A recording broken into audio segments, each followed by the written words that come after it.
నమస్తే, welcome to 24/7 news TV. నేను మీ శాన్వి. ఈరోజు మనతో పాటు స్టాక్ మార్కెట్ అనలిస్ట్ జీవి సత్యనారాయణ గారు ఉన్నారు. ఆయనతో మాట్లాడదాం. హాయ్ సార్, నమస్తే. నమస్తే. ఎలా ఉన్నారు సార్? బాగున్నా. సార్, ఇప్పుడు ట్రంప్ వచ్చిన తర్వాత స్టాక్ మార్కెట్ చాలా అప్ అండ్ డౌన్స్ వచ్చిందని చెప్పొచ్చు. మరి ఇప్పుడు ఇండో పాక్ వార్ అంటున్నారు కదా, సో దీనివల్ల స్టాక్ మార్కెట్కి ఏమన్నా ఎఫెక్ట్ అయ్యే అవకాశం ఉందంటారా? ఏముండదు, ఎందుకంటే ట్రంప్ ఏదైతే ఉందో వరల్డ్ మార్కెట్కు ఎఫెక్ట్. ఈ టారిఫ్లు సుంకాలు ఏవైతే ఉన్నాయో వాటితోటి మార్కెట్ ఫాలో అవటం జరిగింది. మళ్ళీ ఈ చైనా వాళ్ళు సంప్రదింపులు అనటం, కొన్ని దేశాలు చర్చలకు రావడంతో మళ్ళీ మన మార్కెట్లు పెరగడం జరిగింది. ఈ లోపల మీరు అన్నట్టు పాకిస్తాన్ పెహల్గాం గొడవతోటి ఉంది, కానీ పాకిస్తాన్ చిన్న దేశం, మనకి వాళ్ళకి సంబంధమే లేదు.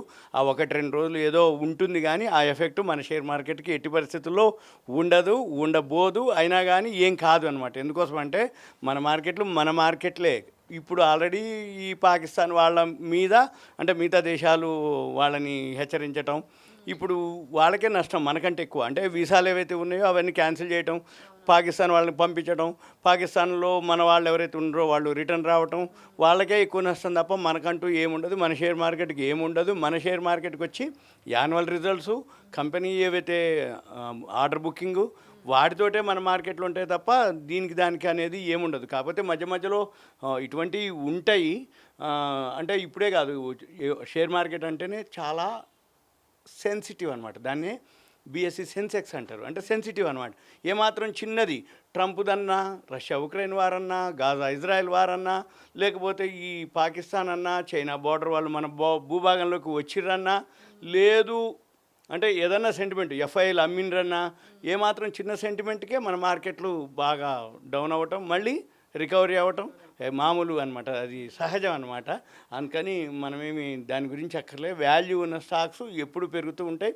మనం అవి గుర్తుపట్టాలి. అంటే వాల్యూ ఉన్నాయి కానీ, స్టాండర్డ్గా ఉన్నటువంటివి కానీ, కంపెనీలు ఏవైతే బిఎస్సి సెన్సెక్స్ 30 ఉంటాయి, నిఫ్టీ 50 ఉంటాయి, సెక్టార్లు అనమాట. కాకపోతే ఈ టారిఫ్లు సుంకాలు ఏవైతే ఉన్నాయో 90 డేస్కి పోస్ట్పోన్ చేశారు.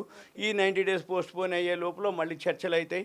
ఇప్పటికే అక్కడ అన్ని దేశాలు కూడా అక్కడ కోర్టులో ఎగనెస్ట్గా ఈయనకి వేయటం జరిగింది. ఆల్రెడీ ఫేవర్గా రిజల్ట్స్ రావడం జరుగుతుంది. ఇక ట్రంప్ కూడా ఇప్పుడు చైనాతోటి కానీ ఏవైతే ఉన్నాయో నేను కొంచెం తగ్గిస్తాను అనటం జరిగింది.